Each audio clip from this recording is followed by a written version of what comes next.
Urdu club کی آج کی پیشکش میں کچھ بین الاقوامی اور کچھ قومی خبریں پیش ہیں۔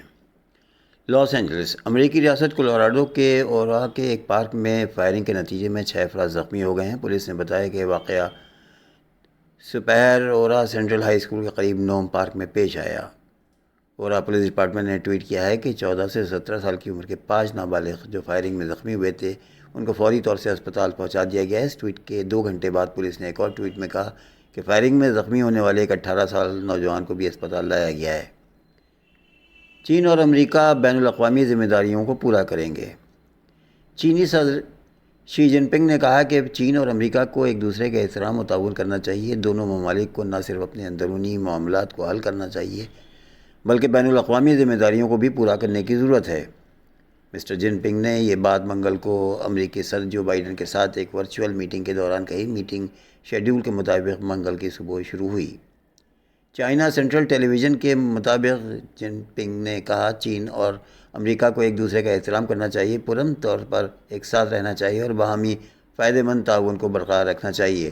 دونوں ممالک کو نہ صرف اپنے اندرونی معاملات کو ٹھیک طریقے سے طے کرنا چاہیے بلکہ بین الاقوامی ذمہ داریوں کو بھی پورا کرنا چاہیے۔ ادھر مہاراشٹر کے مراٹھواڑہ سے خبر کے مطابق گزشتہ 24 گھنٹوں میں کرونا وائرس کے 34 نئے کیسز سامنے آئے ہیں اور 2 لوگوں کی موت ہو گئی ہے۔ منگل کے روز صحت کے حکام نے یہ اطلاع دی ہے۔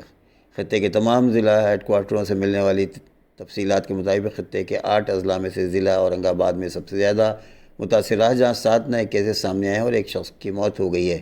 اس کے بعد ضلع بیڑ میں 6 نئے کیسز سامنے آئے ہیں اور ایک شخص کی موت ہو گئی ہے۔ ضلع عثمان آباد میں 8، ضلع پربھنی میں 6، ضلع لاتور میں 4، ضلع جالنا میں 2 اور ضلع ناندیڑ میں 1 کیس رپورٹ ہوا ہے، جبکہ ضلع ہنگولی میں کوئی نیا کیس سامنے نہیں آیا ہے۔ ایک دلچسپ خبر کے مطابق جوتوں میں شراب پینے کی اصل وجہ آخر کیا ہے؟ ICC T20 cricket world cup فتح کے بعد آسٹریلوی ٹیم نے بھرپور جشن منایا اور اس جشن کے دوران ہی آسٹریلوی کھلاڑی میتھیو ویڈ اور مارکس اسٹوئنس کے جوتے میں شراب پینے کو بھی دکھایا گیا ہے۔ شائقین کرکٹ کی اکثریت کے لیے عمل حیرانی کے ساتھ ساتھ کراہیت کا بھی باعث تھا۔ جوتے میں شراب ڈال کر پینے کے عمل کو کہا جاتا ہے شوئی۔ ماضی پر نظر ڈالی جائے تو معلوم ہوتا ہے کہ آسٹریلوی ٹیم کی جانب سے کیا جانے والا شوئی کو یہ عمل بہت پرانا ہے۔ کہا جاتا ہے کہ شوئی کا آغاز 19ویں صدی میں جرمنی سے ہوا تھا، تاہم اس کے آغاز کے بارے میں کوئی حتمی اور مستند معلومات دستیاب نہیں ہے اور اسے عام طور پر آسٹریلیا اور آسٹریلیوں سے ہی منسوب کیا جاتا ہے۔ ماضی قریب پر نظر ڈالی جائے تو ہمیں کھیلوں کے بڑے مقابلوں کے فاتحین یہ عمل کرتے ہوئے نظر آئیں گے۔